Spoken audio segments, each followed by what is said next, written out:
હું નીલ રાવ, ભારતીય જનતા પાર્ટી નર્મદા જિલ્લા અધ્યક્ષ. આપ સૌને જણાવતા મને ખૂબ આનંદ થાય છે કે ગુજરાત સરકાર દ્વારા અવારનવાર સરકારી નોકરીઓની ભરતીની પરીક્ષા લેવામાં આવે છે, જેના અંતર્ગત અત્યાર સુધીમાં લાખો યુવક યુવતીઓએ પરીક્ષા પાસ કરીને સરકારી નોકરી કરી રહ્યા છે.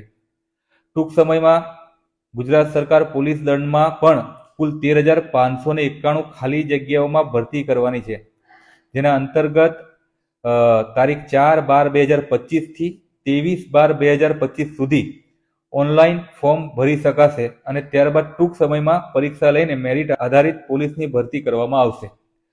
નર્મદા જિલ્લામાં મારા દરેક યુવાન ભાઈઓ બહેનો આ ભરતીની પરીક્ષામાં ભાગ લઈ શકે અને સારી રીતે પરીક્ષાની તૈયારી કરી શકે એ માટે ભારતીય જનતા પાર્ટી નર્મદા દ્વારા જનસેવા અભિયાન આજથી પ્રારંભ કરવામાં આવ્યો છે.